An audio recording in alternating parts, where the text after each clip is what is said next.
You standing and being raucous? No, I'm actually sitting down, getting ready, and hoping to bring it for y'all. Well, you will. Well, listen, welcome to the call, Jamie. And first off, congratulations on two things. One, on your anniversary of being a Beachbody coach for 2 years. That's kind of crazy. This is great timing. And then secondly, for an extremely strong year last year. And, I'll say this, first Elite 10 coach from Canada. We have, I think, 3 in all this year, so that's kind of cool. But congratulations. Thank you so much. Yeah, it's been, last year was crazy. Last 2 years have been, really crazy, a good kind of crazy. But, just thanks for having me. Thanks for the opportunity. I wanted to thank Sandy as well. And really just the whole company. I mean, we try to live with this attitude of gratitude and just so blessed to be able to do this. So. Well, let's jump into this.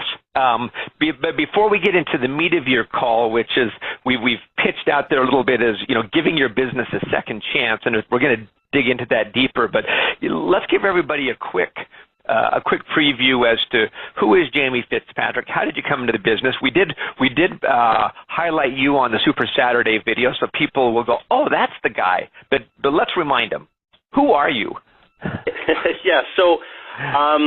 Interesting. Yeah, it's that the success video was fantastic, and basically, I used to own a business with my brother, and that's really kind of what brought me to Beachbody. Is that we used to own this chain of pet stores, so I was an entrepreneur before, and like anything, businesses go through some struggles, and we were dealing with some stuff, and of course, stress comes up with that, and for me, being somewhat of a self-medicator, that just leads to poor eating, drinking. I gained about 65 pounds, completely unhappy and miserable. And this is going back about 5-6 years ago, and I'd really kind of lost myself. And my wife, Kim, she kind of lost who she first fell in love with. And, we talk about second chances, and that's kind of part of it is there's people in your life that are going to give you second chances, and I think as a coach, we have to give our clients and other coaches second chances. So I basically lost about 65 pounds. I found P90X infomercial,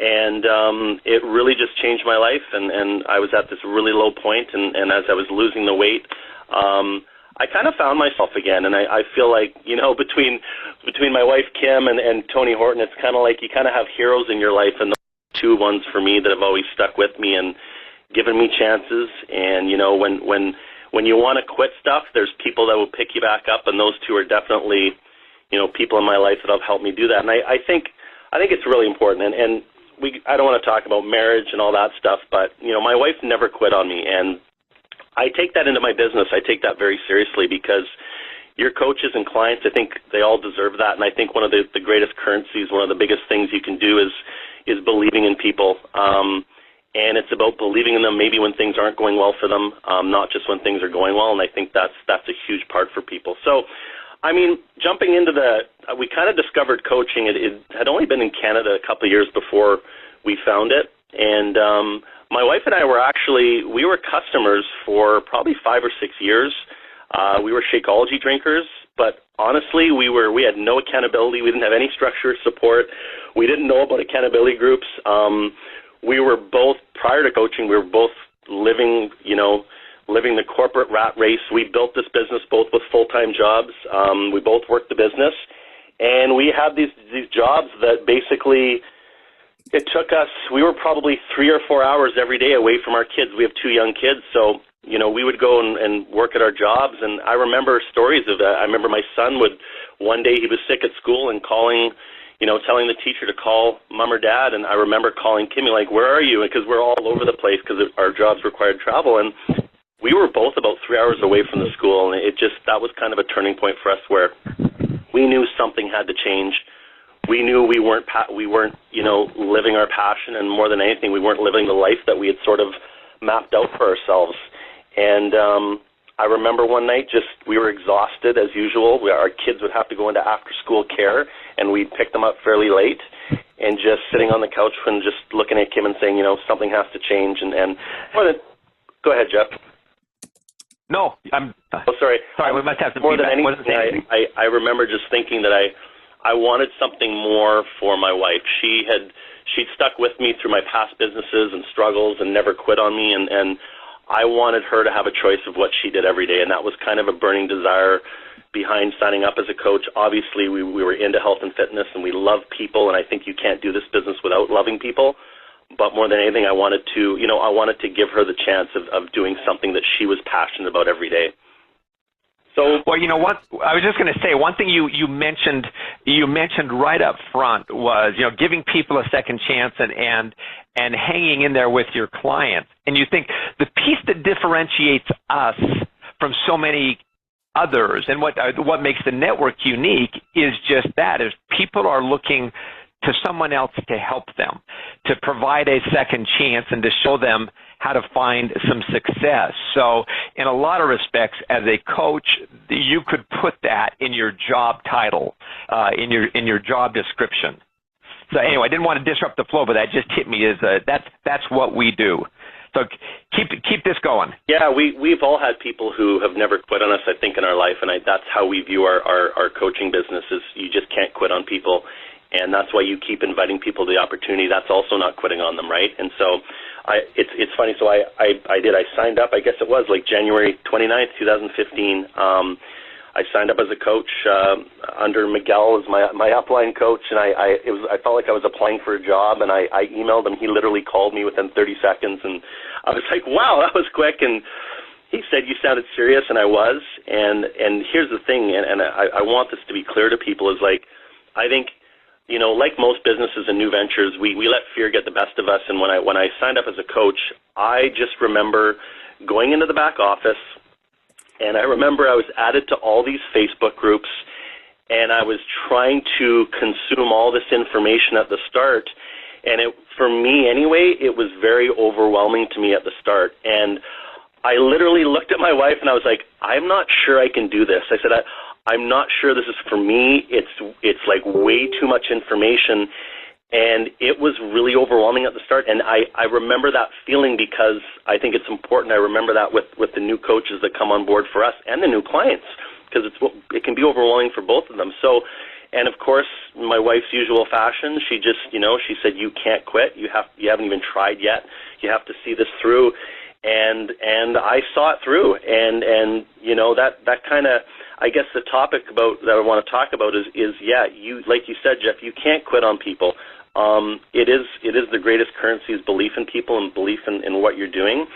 And I think some people also forget that we all start with 0 challengers, 0 coaches, no Success Club points. I was overwhelmed and fearful, and maybe some of that requires a little bit of grit to get through and support. But I just knew that if we had big dreams, and I knew that, our desire to change our circumstances, it had to be greater than our acceptance to stay in the same place. So we just pushed. Say that one more time. That was good, but it may have slipped past a few. Yeah, I think your desire to change your circumstances has to be greater than your acceptance to stay in the same place. And that's what it was for Kim and I, and that kind of pushed us forward. I remember when we started, we had people who laughed at us when we told them what we were doing. You're going to have the naysayers, and the bottom line for us was that when we bring new coaches and new clients on board, we give them permission. Like, there's a lot of new information, and I almost give them a permission to get overwhelmed. It's like, yeah, you're going to get a little bit overwhelmed at the start, and that's normal, but that's okay. It's like you have to give people permission that what they're doing, it is going to be hard at first. I have this theory that, like, the beautiful successes of life, they're on the other side of fear. They're on the other side of doubt. Yeah, they're on the other side of hard work, but if you can make it through that, some beautiful stuff will happen. My wife and I always talk about, too, is allowing people to rent space in your brain. And that's just the opinion of other people. You can't let them rent space in your brain. And you also can't let, we all have a couple voices in our head, at least I do. One is telling me you can do this, you're capable of anything. And then there's sometimes the other voices that sneak up on us and say, it's that self-limiting belief and doubt. And you kind of have to keep doing personal development. And that's why we preach it so much about PD, is like, that kind of kicks those other people out of the house that you don't want in there, and it allows for more time and space for the person that believes in what you're doing, which is yourself. And that's why PD is so important. And the other thing we've done is we've kept our business really simple, and that's my first piece of advice for people is don't overcomplicate this.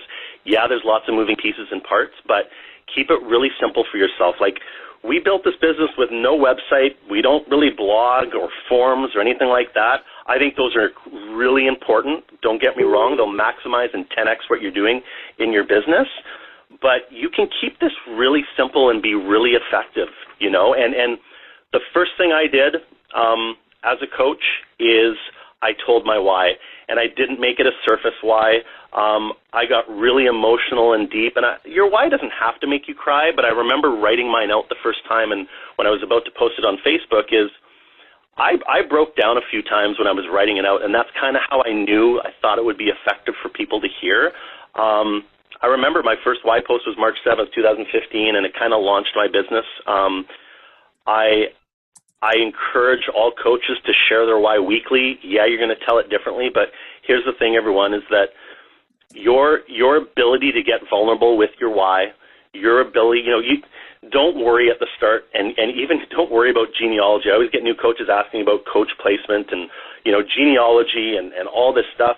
The first thing we do with people is to start with their why and keep it simple, be vulnerable, because that's the window to letting people know what you want.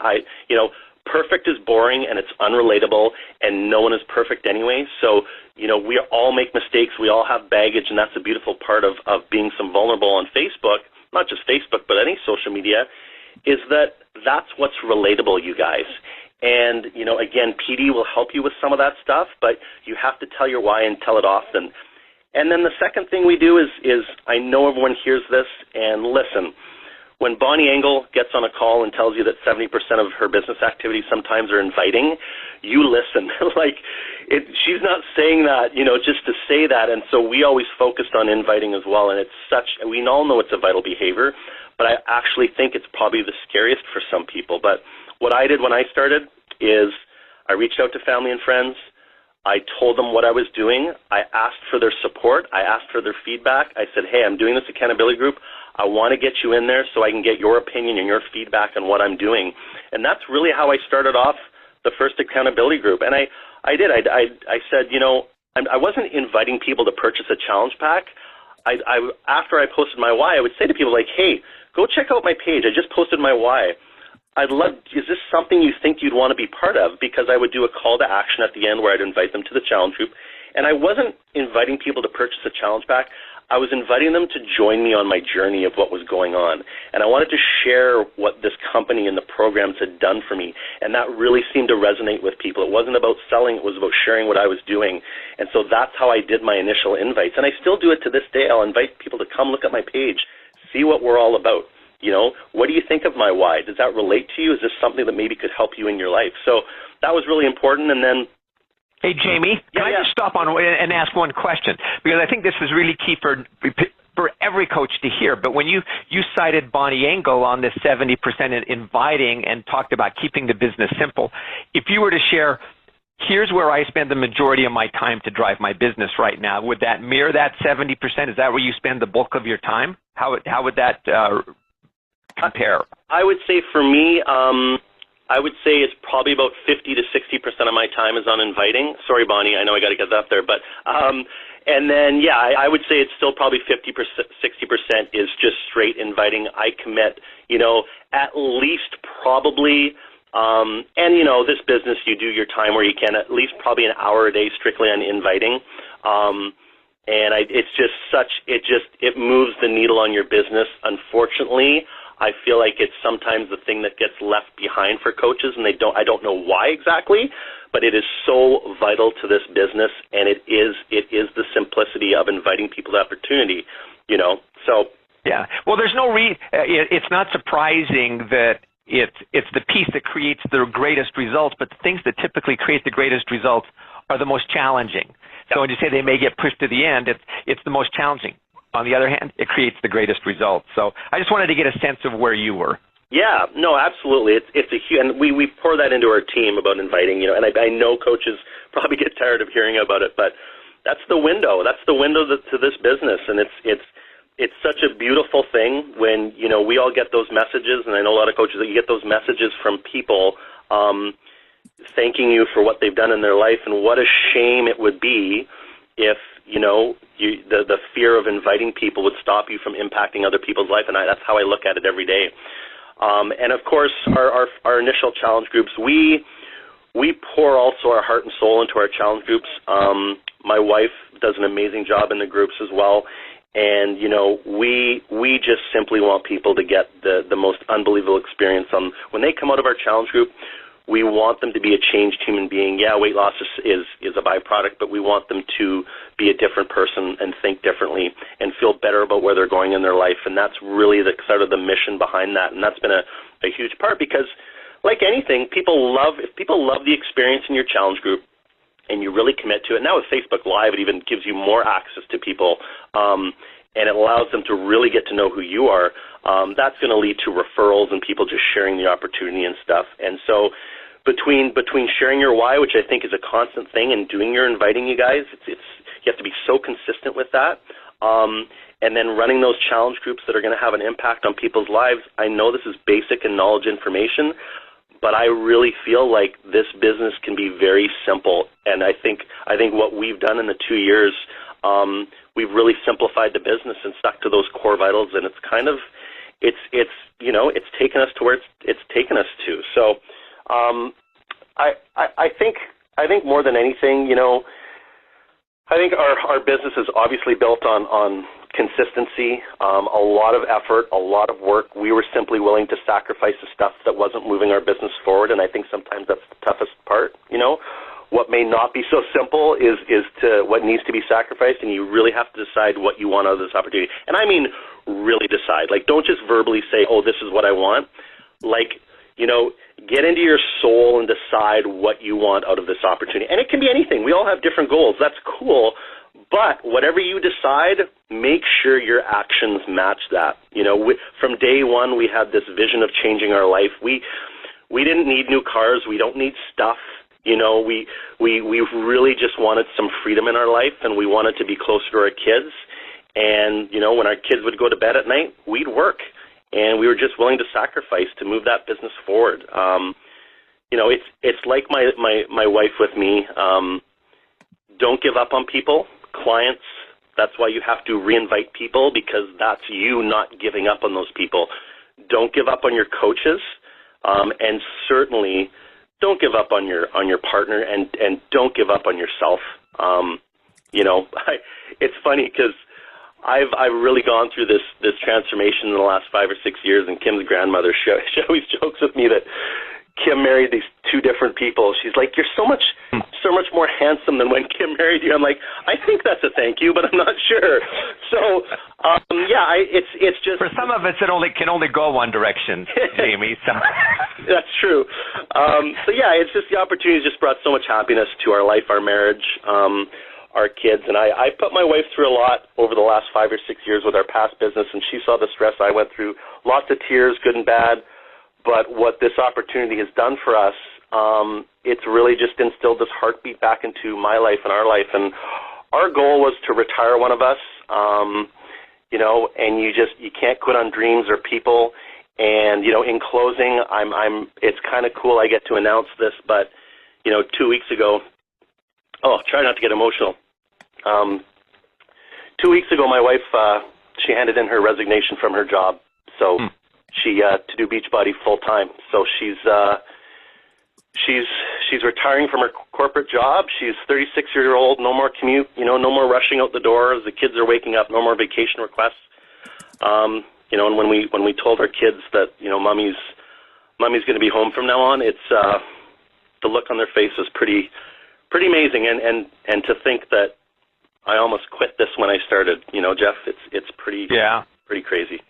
Well, it's an absolutely crazy, a crazy good story. And, a couple takeaways that I had, Jamie, and one, congratulations to both you and Kim. But, one thing that you said that hit me right between the eyes was, and the role of a coach is, when Kim said to you, you're not giving up, You're not going to quit this. Sometimes people want to be told. Oftentimes people want to be told, no, I'm not going to let you quit this. You're going to hang in there. I know I've been the beneficiary of that. They just need that confidence and that belief, and sometimes that kick right in the butt that says you're going to stay in there, and that's the piece that gets them through. That's the purpose of challenge groups. That's the purpose, of coming together. And the other piece that really hit me was this idea, keep this business simple. You don't have to recreate it. And when you talk about the greatest results coming from inviting, that's really what this business is about. That's what the coaching network is about, is sharing and inviting, and that is a consistent, vital behavior that if you overlook that, if you make that a minority of your behavior, your success is going to mirror that. Talking about simplicity, Jamie, then we have to wrap here, but we've got the Team Cup coming starting in a couple of days. I'm going to put you on the spot. Are you on a Team Cup? Yes.